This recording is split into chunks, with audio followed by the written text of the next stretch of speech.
Halo guys, Sabik di sini. Kali ini kita akan melanjutkan cerita dari Strongest Anti-Meta. Tapi sebelum mulai, gue mau berterima kasih dulu nih bagi kalian yang udah support channel ini melalui Super Thanks atau Saweria. Pertama-tama ada Agus Nahak, katanya terima kasih.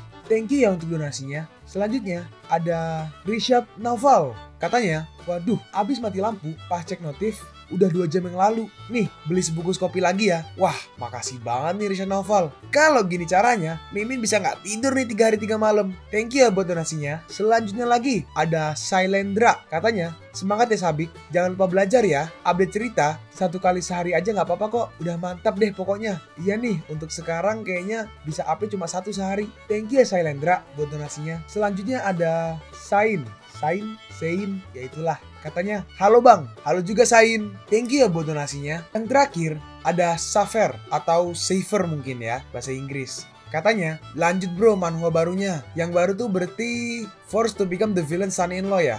Iya, tenang aja, pasti dilanjut. Jadi tungguin aja ya. Thank you Safer buat donasinya. Buat kalian yang mau mensupport channel ini dengan donasi atau emang sekedar mau beli Mimin kopi, kalian bisa pilih nih antara Super Thanks atau Saweria. Untuk link Saweria, kalian bisa klik aja nih di atas kanan layar kalian. Atau bisa juga cek di kolom deskripsi di bawah. Tapi buat support, kalian gak harus donasi. Dengan kalian nonton sampai habis dan memberikan like di video ini, kalian udah ngebantu support channel ini. Oh iya, kalian juga bisa join nih ke grup Telegram komunitas cerita manhwa yang baru. Untuk linknya gue tampilin di layar ya. Atau kalau nggak mau capek ngetik, kalian bisa cek aja di kolom deskripsi di bawah. Di sana kalian bisa sharing nih topik seputar manhwa dan kawan-kawan, dan juga ketemu teman baru. Kalau mau info terbaru dari Mimin, misalnya upload kapan atau ada telat upload, Mimin pasti akan langsung infokan di Telegram.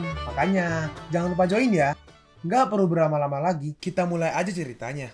Melanjutkan cerita sebelumnya, di mana Celestial Emperor Huan Yun dan Cheng Yuan bersedia untuk mengikuti fraksi ledakan surgawi. Dalam hati Sukiwe, kedua Celestial Emperor ini merasakan aura surga dan ingin datang ke benua surgawi untuk menyelidiki. Tanpa diduga, setelah penyelidikan dipahami, mereka menyerahkan kepala mereka. Sungguh menggelikan. Sukiwe berkata, bagus.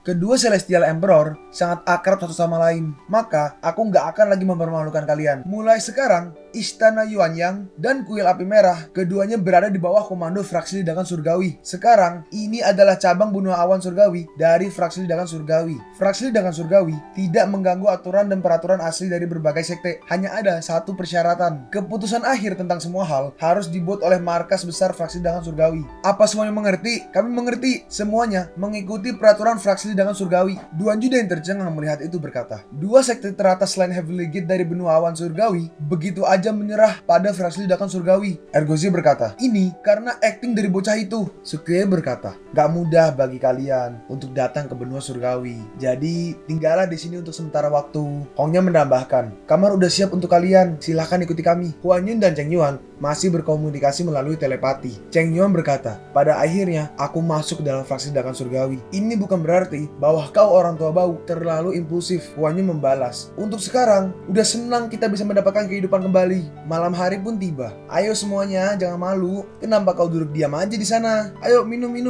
Dua murid kuil api yang ada di dalam nggak berani untuk memulai karena mereka grogi. Pemimpin, semua murid pada awalnya sedikit nggak terbiasa. Jadi mereka nggak berani untuk memulai. Sekarang aku akan bersulang untuk semua orang. Aku juga. Bagus. Malam ini kita harus minum yang enak. Gak perlu bagi murid untuk gugup. Semua orang adalah keluarga ketika mereka memasuki fraksi ledakan surgawi. Aku tahu bahwa kalian semua adalah sekte teratas. Gak ada kekurangan harta surga dan duniawi. Tapi ini juga sebagian dari sedikit niatku. Asalkan siapa aja yang ikut fraksi ledakan surgawi bisa mendapat tas bingkisan besar. Jadi ambillah. Cincin penyimpanan itu diberikan kepada murid kuil api. Dia berkata, terima kasih pemimpin. Lalu saat dia melihat cincinnya, ini astaga, harta dan senjata ajaib yang begitu mewah. Semua orang masih memiliki bagian. Kalau seperti ini, fraksi ledakan surgawi terlalu kaya. Yuan yang mendengar itu tanpa kaget. Dalam hatinya, hah? Apa yang terjadi? Aku gak memperlakukan muridku dengan buruk. Dan harta semua orang gak sedikit. Hari ini, aku terkejut sampai saat ini dengan upacara penerimaan fraksi ledakan surgawi. Tampaknya, cincin penyimpanan itu memang sangat berharga. Sukiwe berkata, aku ini adalah orang yang sangat berprinsip. Secara alami, fraksi ledakan surgawi gak akan memperlakukanmu dengan buruk. Dan untuk harta, masih ada banyak lagi. Seperti yang kalian semua tahu, sekarang, selain benua awan surgawi, 4 benua, benua Xuan Huang, benua bumi, dan benua surgawi, semuanya berada di bawah bawah komando fraksi ledakan surgawi. Sekarang telah menambah 2 sekte besar. Bentuk masa depan dapat dikatakan sangat bagus. Selama kalian berkultivasi dengan baik, kalian pasti akan dihargai. Cheng Yuan membalas. Kami akan melakukan yang terbaik untuk menerima cinta seperti itu dari pemimpin. Huan Yun juga menjawab. Aku punya sesuatu yang ingin kutanyakan kepada pemimpin. Celestial Emperor Huan Yun, tolong bicara. Huan Yun bertanya kepada Suqiwei. Setelah tetua faksi menyatukan benua, udah nggak ada lagi pesaing. Selain itu, nggak ada seorang pun di alam Tao Prime yang dapat dibandingkan dengan orang lain. Jadi, mengapa Anda harus meningkatkan kultivasi mereka? Pertanyaan yang bagus. Meskipun aku sudah berada di alam Tao Prime, tetapi ada surga di luar langit. Dibandingkan dengan para dewa di domain dewa, aku nggak layak disebut. Hah? Domain dewa? Mungkinkah pemimpin fraksi telah menguasai batu dewa Tai yang legendaris? Gak buruk. Kualitas bahan surgawi, harta duniawi, dan energi spiritual dari domain dewa berkali-kali lipat kualitasnya. Untuk pengembangan masa depan fraksi ledakan surgawi, tujuan dari fraksi ledakan surgawi di masa depan adalah untuk membawa kapal benua surgawi dan pergi ke domain dewa, dan malam hari pun tiba. Huan Yun bertanya kepada Suqiwei. Suqiwei, apa kau benar-benar ingin pergi ke alam dewa? Bukankah itu terlalu berbahaya? Saat ini, tingkat rata-rata kultivasi di benua langit adalah Tai immortal. Hanya beberapa elit yang bisa menerobos ke Celestial of the Great All Embrace Heaven, Celestial King, dan untuk Celestial Prime lebih sedikit dan jarang. Jika kau bertemu musuh yang kuat di alam dewa, apa yang akan kau lakukan? Hong Yan membalas. Wan Rong, aku mengerti kekhawatiranmu. Tapi Suqiwei udah membagikan metode latihan dan obat herbal semaksimal mungkin. Tapi para murid masih membuat progres yang lambat. Terlepas dari pemahaman pribadi, alasan terbesarnya adalah batasan dari energi spiritual di benua langit. Energi spiritual benua langit dan benua Xianyun terlalu tipis. Jika nggak ada promosi dari fraksi ledakan surgawi, batasan untuk kultivasi orang biasa paling hanya mencapai Heaven Immortal. Hanya dengan pergi ke alam dewa, maka kau bisa mendapat sumber daya yang lebih baik. Suqiwei menambahkan, jika alam dewa itu seperti yang Gaer katakan, dengan energi spiritual yang kuat, harta karun langit dan bumi yang melimpah, apapun bahayanya, kita semua harus mencobanya. Setelah mengalami pertarungan dengan Yongchen, demonisasi Gaer dan kedua Celestial Emperor itu, aku sangat memahami kebenaran bahwa jika kau tertinggal, maka kau akan dihajar. Musuh gak akan menunggumu berkultivasi dengan nyaman, dan mereka akan datang untuk mengganggumu saat kau menerobos ke tingkat yang lebih kuat. Tapi itu akan benar-benar menghancurkan yang lainnya secara tidak sengaja. Jika aku sendiri, aku bisa lari kalau nggak bisa menang, dan jika nggak bisa lari, aku akan mati. Tapi aku nggak sendirian, aku punya kalian. Aku harus bertanggung jawab melindungi keluarga besar ini dari angin dan hujan. Jika suatu hari ada orang dari alam dewa datang ke benua langit, beberapa Lucin Tao Prime, atau seorang Tao Emperor datang, atau tingkat dewa yang lebih kuat, bukankah kita hanya akan menjadi seperti domba yang disembelih dan diambil dagingnya? Huan Yun merespon. Suqiwei, aku tahu alasannya. Hanya aja, aku nggak mau kau mengambil petualangan lagi. Memikirkanmu mungkin akan terluka, membuatku gelisah. Suqiwei membalas, dasar bodoh. Tenang aja, kita akan pergi bersama-sama, dan kau juga akan melindungiku. Oh iya, kemana perginya batu surga Tai itu? Aku belum melihatnya lagi sejak terakhir kali ujian cinta. Huan Yun menjawab, apa kau tidak malu mengatakannya? Terakhir kali, kau tiba-tiba menjadi gila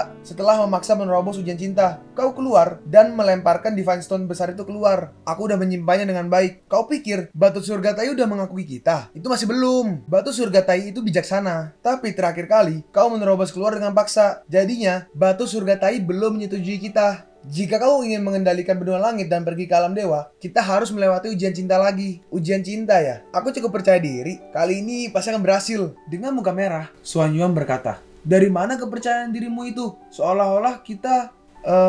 Ya udah, ini udah larut. Jadi kalian semua beristirahatlah. Sekarang, aku akan kembali ke kamarku duluan. Wan Rong, kau sangat malu. Pria kecil, senang rasanya melihat semua orang bekerja sama untuk melakukan suatu hal. Sebenarnya, aku juga merasa khawatir kalau akan menjadi sangat sulit setelah memasuki alam dewa. Tapi, aku juga benci bahwa aku tidak bisa membantumu saat bertarung. Jadi aku berharap untuk segera bisa mengejarmu. Suqiwei menunjukkan Emperor Stone Yongchen dan berkata, garis kecil, aku sudah memurnikan Emperor Stone Yongchen. Saat kau mencapai puncak Celestial Prime, aku akan membantumu menerobos ke ranah Celestial Emperor. Hah? Emperor Stone? Enggak deh. Wan Rong sudah mencapai puncak Celestial Prime lebih dulu. Biar dia aja yang menggunakan Emperor Stone ini.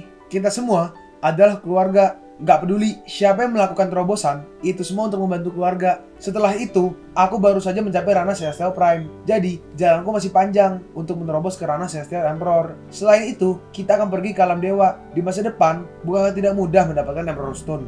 Gadis kecil, aku mengerti ketidakberdayaan dari kurangnya kultivasi. Aku berjanji, aku pasti akan membawamu ke tingkat yang lebih tinggi. Pria kecil, aku senang punya kau di sisiku. Mereka pun saling bertatap-tatapan. Dan akhirnya, mereka pun berciuman. Sukiya berkata, garis kecil, dulu aku pernah bilang aku akan memberimu pernikahan terbaik. Tapi sayangnya masalah terus saja berdatangan. Jadinya kita nggak punya waktu. Oleh karena itu, kenapa kita nggak pilih tanggal untuk menikah aja? Hongnya membalas, tapi jika kau hanya menikahiku, saudara yang lain pasti akan cemburu. Atau apakah udah siap untuk disalahkan? Sukiya merespon, kalau gitu tinggal nikah bersama aja. Kita adakan pernikahan yang megah. Dasar bodoh, kau benar-benar ya anak yang penuh gairah. Tapi kau akan selalu menjadi nomor satu di hatiku. Hongyeon berkata, tapi kita nggak perlu mengkhawatirkan tentang pernikahan untuk sekarang. Aku nggak mencari gelar untuk semua tindakan ini. Bisa bersamamu tiap hari adalah hal yang terpenting bagiku. Ya udah, terserah kau aja. Sekarang udah larut. Kalau gitu, gimana kalau malam ini, itu loh, kita harus istirahat kan? Kau tahu kan, pasti akan sangat merepotkan bagimu untuk kembali ke kamarmu. Kau masih harus berjalan beberapa langkah. Lebih tepatnya, untuk malam ini kenapa nggak istirahat sini aja? Dalam hati Sukiya, sial. Aku udah membuat keputusan seumur hidup dengan Hongyeon. Tapi di saat seperti ini, aku nggak berani menghadapinya. Bagaimana bisa aku menjadi begitu pengecut? Hei pria kecil, apa kau terangsang? Di usia yang masih begitu muda, kau begitu mudah terangsang. Apa kau sudah tumbuh dewasa? Biar kakak ini mengajarimu pelajaran yang bagus. Nah, ini dia yang kalian tunggu-tunggu nih. Mereka pun akhirnya melakukan itu. Mereka melakukannya dari malam sampai pagi, sampai siang, sampai sore, sampai malam lagi. Mantap. Kenapa masih belum subuh? Aku pikir kita udah melakukannya sepanjang malam. Hongnya membalas, langitnya bukan hanya udah cerah, tapi udah malam lagi. Kita udah ngelakuin 1 hari 1 malam. Sehari semalam? Astaga, pria kecil, aku gak menduga kalau kau itu sangat luar biasa. Hehehe, itu harus dong. Akan ada banyak buah yang bisa dimakan di masa depan. Hanya saja, kau udah absen sepanjang hari sebagai pemimpin fraksi. Bukankah itu akan buruk? Dasar bodoh, bagaimana mungkin? Sekarang, seluruh alam immortal berada di bawah kendali fraksi ledakan surgawi. Udah gak ada lagi yang menentang kita. Jadi para murid bisa berkultivasi dengan pikiran damai dan semuanya makmur. Gak ada lagi yang perlu aku lakukan sebagai pemimpin fraksi. Yang paling kita butuhkan sekarang adalah waktu, dan selanjutnya adalah giliran kita. Lalu kita berpindah ke 300 tahun kemudian. Semua wilayah di alam immortal di bawah alam dewa menyerah kepada fraksi ledakan surgawi. Semua murid sudah menerobos ke ranah half immortal, dan mereka benar-benar menjadi fraksi terbesar di dunia. Selama 300 tahun ini, Sukiya membagikan metode latihan dan harta karun yang tak terhitung jumlahnya, dan menggunakan kekuatannya sendiri untuk mengimbangi layunya energi spiritual benua langit dan memberi manfaat pada dunia. Di waktu yang sama, kultivasi anggota inti juga sudah meningkat tajam. Selain Xuan Yuan Wanrong yang sudah menerobos ke ranah Celestial Emperor, yang lainnya sudah berada di puncak Celestial Prime. Kekuatan tempur inti ini juga yang membuat Sukiya mewujudkan dunia immortal. Dan di antara semua orang, kekuatan Su Feifei melebihi harapan semua orang dan menjadi yang terkuat di ranah Celestial Prime. Fisiknya yang unik menyebabkan progres kultivasinya sangat lambat di tahap awal. Tapi dengan berkah dari harta karun langit dan bumi yang tak terhitung jumlahnya, dia membuat kemajuan besar sepanjang tahun.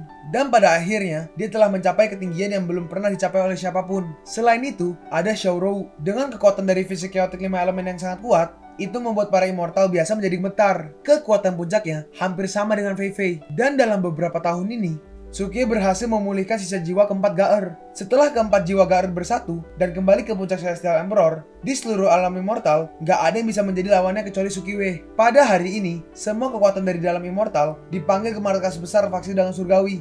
Karena akan ada berita yang sangat besar, yaitu benua langit akan berlayar. Hei, apa kau mendengarnya? Pemimpin fraksi Su udah memutuskan untuk berlayar. Bukankah dia bilang ingin berlatih untuk 1000 tahun? Ini kan baru 300 tahun. Celestial Emperor Huan Yun menjawab, mungkin ada sesuatu yang membuat pemimpin mengambil keputusan ini. Kita hanya perlu mengikutinya. Seorang di belakang merespon. Yang dikatakan Celestial Emperor Huan Yun benar. Lalu Sukiya pun muncul dan berbicara. Kalian semua udah berkumpul. Bagus. Basis kultivasi semua orang sangat bagus. Tampaknya kalian tidak mengabaikan kultivasi selama tahun-tahun ini. Aku sangat senang. Kalian semua seharusnya udah menerima beritanya. Benua langit akan berlayar menuju alam dewa. Kesempatan kalian untuk menerobos ranah Celestial Emperor akan segera tiba. Dalam hati para murid, semua orang punya kesempatan untuk menerobos ranah Celestial Emperor. Astaga, peningkatan besar apa ini? Ini membuatku sangat bersemangat. Sukiya melanjutkan. Kalian mungkin penasaran, kenapa aku melakukannya lebih awal? Salah satu alasannya adalah karena benua langit sudah kehabisan energi spiritual. Dan sekarang, kultivasi para murid nggak bisa meningkat lebih jauh. Ini waktunya untuk pergi ke alam dewa dan mencari jalan baru dan alasan lainnya. Sambil berbicara seperti itu, Sukiwe melihat ke arah perut dari Xuan Yuan. Apa yang diambil oleh para dewa, aku harus mengambilnya kembali dan untuk memberi mereka pelajaran terbaik. Kelompok dewa di sana sudah begitu lama menduduki tahta. Ini waktunya untuk menggeser mereka. Dengarkan ini, semua cabang fraksi ledakan surgawi. Semua cabang membalas. Cabang 4 benua besar hadir. Cabang benua bumi hadir.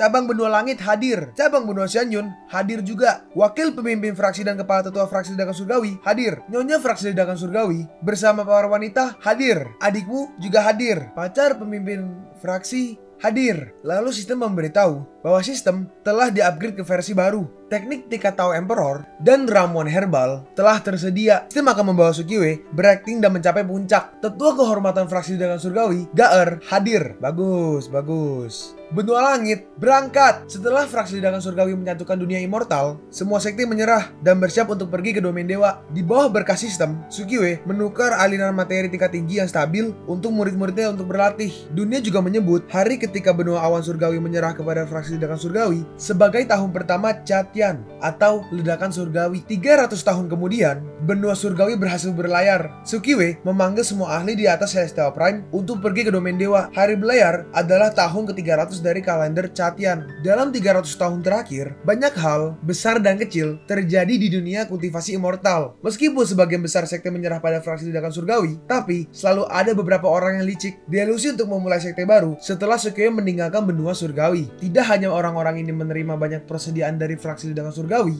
ketika alam rahasia muncul di dunia, mereka sering bersekongkol untuk merebut harta surga dan bumi. Dan kali ini, Lin Yuxi yang menceritakan kisahnya dan juga kisah Gaer. Kita berpindah ke kalender Chatian tahun 23 atau 23 tahun setelah fraksi ledakan surgawi menaklukkan benua awan surgawi. Di Tichou, pegunungan darah layu, seseorang berkata, "Pernah dengar gak? Dikatakan bahwa kali ini pegunungan darah layu telah membuka alam rahasia baru." Aku mendengar bahwa alam rahasia ini adalah tempat di mana salah satu Celestial Emperor jatuh ketika monyet iblis dan 10 Celestial Emperor besar bertempur dengan sengit di zaman kuno. Ini terlalu menakutkan. Yang satu lagi berkata, "Jika nggak takut, bagaimana caranya mendapatkan barang-barang bagus?" Ini disebut membayar untuk mendapatkan imbalan. Lalu Lin Yuxi merespon, "Oh iya, ini Lin Yuxi gambarnya agak beda ya dibandingin chapter-chapter awal. Kan yang awal-awal kan rambutnya agak merah coklat tuh. Yang ini sekarang jadi agak pink nih. Tapi yang pasti di komiknya, cewek rambut pink ini adalah Lin Yuxi, mantannya Sukiwe. Aku pikir saudara Lee benar. Jika kau tidak mencoba, tahun dan bulan, aku memiliki kesempatan untuk dipromosikan ke alam Celestial Prime. Sekarang Lin Yuxi ada di Half Immortal. Mantan pacar Sukiwe ketika dia berada di Mumi. Lin Yuxi diarahkan oleh orang aneh untuk terbang ke dunia keabadian. Dan ketika bertemu Sukiwe,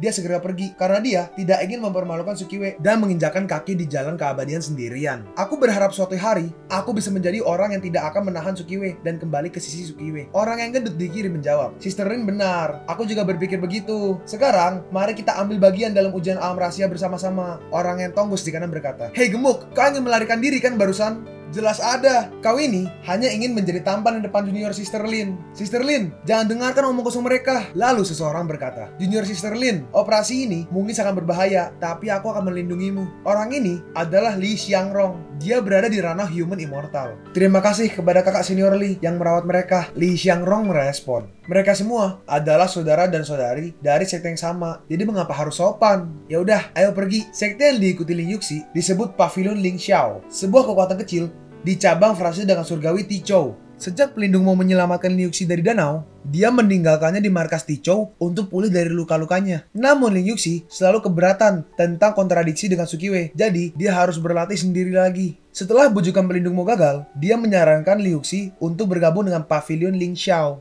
Tidak banyak orang di sekte ini. Patriark baru saja melangkah ke ranah Golden Immortal, tetapi suasananya bagus. Para murid semuanya rajin belajar. Jadi, situasi ini sangat cocok untuk Lin Yuxi. Seorang berkata, "Kali ini, Patriark berjanji padaku untuk menunggu mereka berempat turun gunung untuk berlatih. Kita harus menjaga dengan baik harta berharga surga dan bumi untuk melampaui para murid dan saudara." Para murid yang baru aja bergabung dengan sekte, semuanya sangat berbakat. Rasanya kita akan segera disusul. Li Xiangrong membalas, "Gak usah khawatir. Jika kau bisa mendapatkan panggilan Celestial Emperor di alam rahasia darah layu kali ini, basis kultivasimu pasti akan meroket." Dalam hati Lin Yuxi, basis kultivasi meroket. Jika aku dapat dipromosikan ke alam Celestial Prime, mungkin aku bisa sedikit mengikuti jejak Sukiwe dan aku tidak akan menjadi bebannya lagi. Coba lihat itu. Bagian depan adalah pintu masuk ke alam rahasia darah layu. Di gerbang itu ada 2 orang penjaga.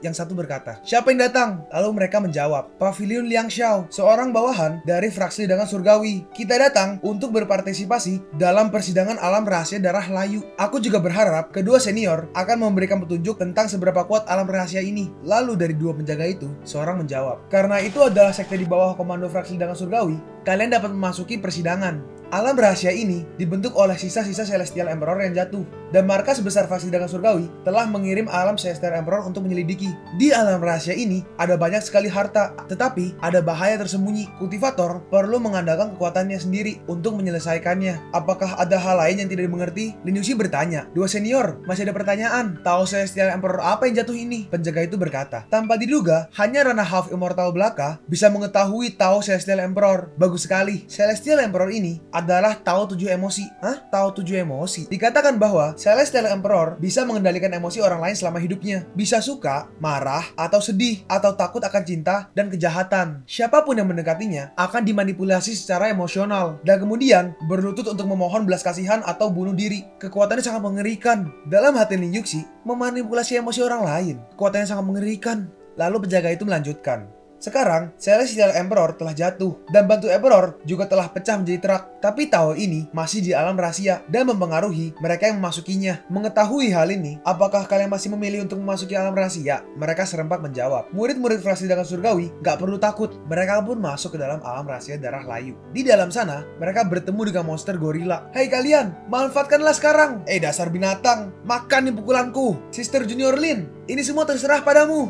Mereka semua bekerja sama untuk membunuh monster gorila ini. Akhirnya diselesaikan. "Kalian gak ada yang terluka kan?" "Iya, aku baik-baik aja." Sungguh binatang bos yang ganas. Jika bukan karena kewaspadaan kita yang kuat, kita hampir akan berhasil diserang olehnya. Kalian pun sampai di penghujung video ini.